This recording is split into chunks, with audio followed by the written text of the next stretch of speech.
Hello everyone, I am Jasmine and you are watching a story on my channel Horror Vibe with Jasmine। तो video शुरू करने से पहले आप लोगों से एक रिक्वेस्ट है कि आप मेरे चैनल पर नए हैं और अभी तक आपने मेरे चैनल को सब्सक्राइब नहीं किया है तो प्लीज़ मेरे चैनल को सब्सक्राइब करें। तो आइए बढ़ते हैं आज की अपनी हॉरर स्टोरी की तरफ। क्या हो जब एक लड़की एक्सीडेंट के बाद ऐसी दुनिया में चली जाए जैसे उसे लगे कि वो किसी सुरंग में है जहाँ चारों ओर सिर्फ सफ़ेद रोशनी हो। ऐसी दुनिया जो ज़िंदगी और मौत, मानवीय और अमानवीय के बीच फंसती थी। और जब वो उस दुनिया से वापस आए तो उसे आत्माएं छलावे दिखाने लगे। आज की कहानी है अलका की। अलका अपने माँ बाप की एक लौती औलाद थी और ख़ासकर अपनी माँ से बहुत अटैच थी। उसके पापा बचपन से ही उसे पसंद नहीं करते थे क्योंकि उन्हें लड़का चाहिए था। अलका की दुनिया उसकी माँ में ही बसती थी। एक बार अलका अपनी माँ के साथ कार से कहीं जा रही थी। अचानक से एक ट्रक आकर उसकी कार को टक्कर मार देता है। उस हादसे में मौके पर ही अलका की माँ की मौत हो जाती है और अलका को सीरियस इंजरी हो गई थी जिसकी वजह से अलका कोमा में चली गई थी। करीब 1 महीने बाद अलका कोमा से बाहर आती है। जब उसको पता चलता है कि उसकी माँ अब नहीं रही, वो बिल्कुल बिखर जाती है। लेकिन अब फिर से धीरे धीरे वो नॉर्मल होने की कोशिश कर रही थी। एक रात बहुत बारिश हो रही थी। बाहर बिजलियाँ बहुत तेज़ चमक रही थी और अलका घर में अकेली थी। उसके पापा अब तक काम से वापस नहीं आए थे। वो किचन में अपने लिए कुछ खाने को देखने जा रही थी। तभी उसका पैर किसी चीज़ से टकराता है। जब वो उस चीज़ की तरफ देखती है तो बहुत डर जाती है। वहाँ पर एक आदमी था जिसका चेहरा बिल्कुल पीला पड़ा हुआ था, मानो उसमें खून ही नहीं हो। आंखें बिल्कुल काली और वो अलका की तरफ बढ़ने लगता है। तभी अलका के दरवाज़े पर कोई खटखटाता है। अलका दौड़कर दरवाज़े की तरफ जाती है। दरवाज़े पर अलका के पापा आए हुए थे। वो दौड़कर अपने पापा के पास जाती है और उनसे कहती है, पापा देखिए वहाँ कोई आदमी है, वो मुझे डरा रहा है और मेरी तरफ आ रहा है। लेकिन उसके पापा को वहाँ कोई नहीं दिखता और वो अलका को डांट देते हैं, तुम्हें अब भी चैन नहीं है?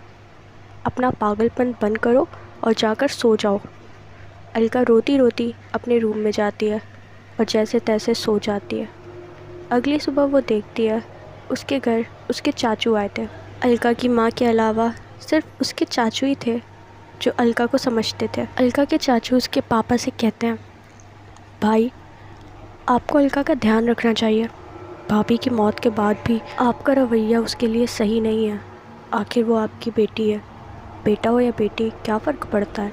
अलका के पापा कहते हैं, तुम मुझे मत सिखाओ, समझे? रही बात अलका की तो जानता हूँ वो मेरी बेटी है और उसके 18 साल के होने पर मेरा बिज़नेस प्रॉपर्टी सब उसी का हो जाएगा। इससे ज़्यादा मुझसे उम्मीद मत रखो। इतना कहकर अलका के पापा चले जाते हैं और अलका अपने स्कूल जाने के लिए निकल जाती है। वो अपने स्कूल की कॉपी लेने एक शॉप पर रुकती है जहाँ उसको आज का न्यूज़पेपर दिखता है जिसमें एक आदमी जो कि कई दिनों से मिसिंग था उसकी फ़ोटो लगी हुई थी। अलका उस फ़ोटो को ध्यान से देखती है तो उसे याद आता है कि ये तो वही आदमी है जो कल रात को मेरे घर में था। लेकिन ऐसा कैसे हो सकता है? यही सोचते सोचते वो अपने स्कूल की तरफ बढ़ जाती है। रास्ते में एक जगह पर अलका की साइकिल की चेन उतर जाती है। अलका को अपने आसपास कोई नहीं दिख रहा था और वो रास्ता भी उसे बहुत डरावना लग रहा था। अलका को फिर से वहाँ वो मिसिंग फ़ोटो वाला आदमी दिखता है जो अजीब तरह से अलका की तरफ बढ़ रहा था। अलका घबरा कर भागते हुए एक मैदान में आ जाती है कि अचानक एक पेड़ के पास अलका गिर जाती है जहाँ पर उसको एक हाथ दिखता है जिसको देखकर अलका बहुत तेज़ चिल्लाती है। कुछ देर बाद वहाँ पर पुलिस आ जाती है और उस जगह पर खुदाई की जाती है। वहाँ पर उसी आदमी की लाश थी जिसे अलका ने कुछ देर पहले अपने सामने देखा था। अब हर कोई अलका को ये कहकर परेशान करने लगा था कि उसको तो भूत दिखते हैं। अलका इस शक्ति की वजह से बहुत डरी हुई रहने लगी थी। तो एक बार अलका के चाचू उसको लेकर एक तांत्रिक के पास गए ताकि वो अलका को कोई तावीज़ दे सके। जब वो लोग तांत्रिक के पास जाते हैं तो वो तांत्रिक अलका के हाथ पर तावीज़ बांधने के लिए आगे बढ़ता है। तभी वहाँ पर उसको कुछ आत्माएं दिखने लगती हैं और वो ज़ोर ज़ोर से अलका के चाचू पर चिल्लाने लगता है, आइंदा से यहाँ मत आना, मैं तुम्हारा कोई काम नहीं कर सकता, मुझे अपनी जान प्यारी है, जाओ यहाँ से। और वो दोनों वापस घर आ जाते हैं। अलका के लिए अब वो सारी आत्माओं को देख पाना एक आम बात हो गई थी। हालांकि उन आत्माओं ने अलका को अब तक कोई तकलीफ़ नहीं पहुंचाई थी, पर वो समझ नहीं पा रही थी कि उसको ही ये सब क्यों दिख रहा है। एक बार देर रात हो गई और अलका के पापा अब तक वापस घर नहीं आए थे।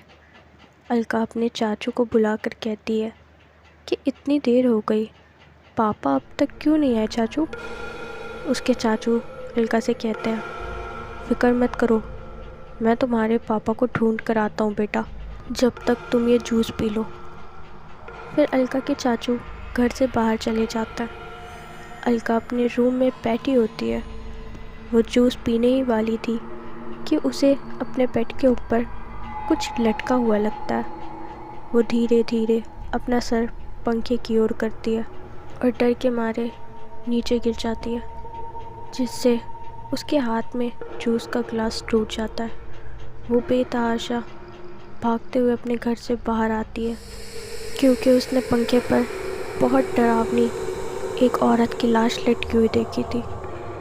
वो बाहर आते ही अपने चाचू से टकरा जाती है और उसके चाचू उसको कार में बैठाकर अपने साथ अपने घर ले जाते हैं। आधे रास्ते आकर अलका गौर करती है कि ये रास्ता तो घर की तरफ नहीं जाता।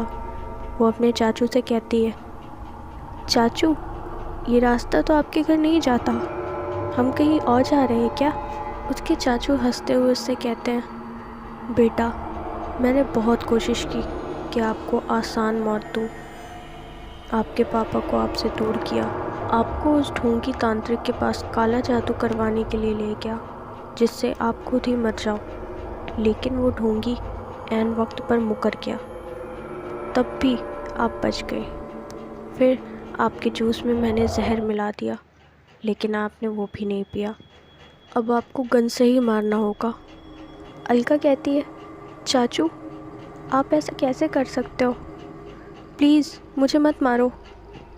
तभी एकदम से एक झटके के साथ अलका के चाचू बाहर गिर जाते हैं और उसी वक्त एक ट्रक से उनका एक्सीडेंट हो जाता है। अलका रोते हुए कार से बाहर निकलती है और देखती है कि उसके पापा सामने खड़े थे, जो अलका से कहते हैं, मुझे माफ़ कर दो अलका, मैंने कभी तुमसे प्यार से बात नहीं की और जब मुझे अपनी गलती का एहसास हुआ तब मैं तुमसे बहुत दूर जा चुका था, लेकिन मैं और तुम्हारी माँ हमेशा तुम्हारे साथ हैं और ये जो आत्माएं तुम्हें दिखती हैं उन्होंने कभी तुम्हें नुकसान नहीं पहुँचाया, उल्टा तुम्हारी मदद की है।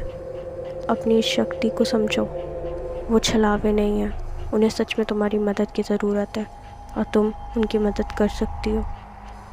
अब मैं चलता हूँ, अपना ख्याल रखना बेटा। उसके बाद से अलका ने अपनी शक्ति के ज़रिए सारी आत्माओं की मदद करना शुरू कर दी।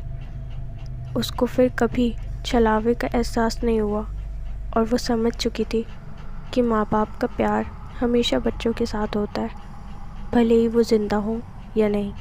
हमारी आज की हॉरर स्टोरी आपको पसंद आई हो तो हमें कमेंट में ज़रूर बताइएगा, और आपकी फैमिली या फ्रेंड्स में कोई अगर आपकी तरह हॉरर स्टोरी सुनना पसंद करता हो तो उनके साथ भी हमारा चैनल ज़रूर शेयर कीजिएगा। Thank you so much for listening.